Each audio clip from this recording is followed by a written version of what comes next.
Oxy acetylene gas welding प्रक्रिया को समझने के लिए सबसे पहले दो गैसों का मिश्रण होना जरूरी है। यह दो गैस एसिटिलीन गैस और ऑक्सीजन गैस होती है। ये गैसें हाई प्रेशर के सिलेंडर में भरी होती है।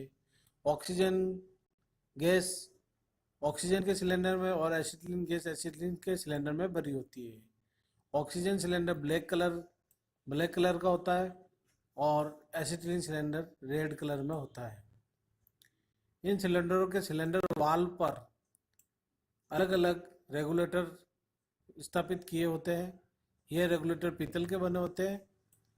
ऑक्सीजन सिलेंडर पर ऑक्सीजन रेगुलेटर और एसिटिलीन सिलेंडर पर एसिटिलीन रेगुलेटर। इन रेगुलेटरों के टॉप पर दो वर्किंग और सिलेंडर प्रेशर गेज घड़ियां लगी रहती है। Working pressure gauge gas welding प्रक्रिया करते समय जो प्रयुक्त होने वाली गैस है उसका प्रेशर बताएगी और सिलेंडर प्रेशर गेज गैस में भरे हुए प्रेशर को बताएगी। इन रेगुलेटरों को दो होज पाइपों के द्वारा जोड़ा जाता है। जैसे एसिटिलीन होज पाइप से ऑक्सीजन सिलेंडर को ऑक्सीजन होज पाइप से जोड़ा जाता है।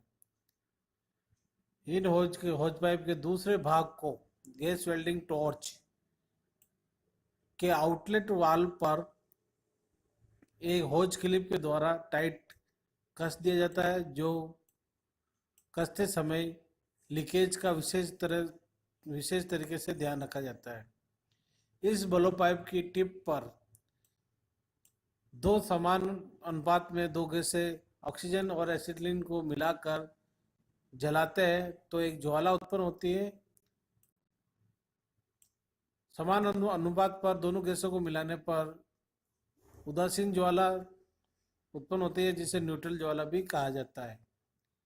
इसी तरह इन दोनों गैसों में से अगर ऑक्सीजन गैस का प्रेशर और बढ़ा दिया जाता है तो ऑक्सी एसिटिलीन ज्वाला उत्पन्न हो जाती है, और अगर एसिटिलीन गैस का प्रेशर बढ़ाकर प्रयोग की जाए तो कार्बोराइजिंग ज्वाला उत्पन्न होती है। इन गैसों को अलग अलग अनुपात में लेकर जलाने पर अलग अलग प्रकार की ज्वालाएं उत्पन्न होती है, जिनका टेम्परेचर तापक्रम भी अलग अलग होता है। समान अनुपात में मिलाकर दोनों गैसों को जलाने पर उदासीन ज्वाला न्यूट्रल फ्लेम बनती है, और अगर ऑक्सीजन गैस को बढ़ाकर प्रयोग की जाती है तो ऑक्सीडाइजिंग ज्वाला बनती है, और एसिटिलीन गैस को बढ़ाकर अगर प्रयोग की जाती है तो कार्बोराइजिंग ज्वाला बनती है। इसी प्रकार वेल्डिंग करते समय जुड़ने वाले प्लेटों के भागों को ऑक्सी एसिटिलीन ज्वाला तीनों प्रकारों में से एक प्रकार को प्रयोग करके प्लेट के किनारों को पिघलाते हुए एक फिलर वायर की सहायता से एक मोल्टन पुल तैयार किया जाता है। इस मोल्टन पुल को आगे बढ़ाते हुए फिलर वायर को मोल्टन पुल में डुबाते हुए प्लेट के दूसरी तरफ अंतिम छोर किनारे पर पहुंचाया जाता है, जहां पर वेल्डिंग प्रक्रिया पूरी की जाती है। इस प्रकार बने मोल्टन पुल को वेल्डिंग के अंतिम भाग पर ले जाने पर वेल्ड लाइन का निर्माण पूरा हो जाता है।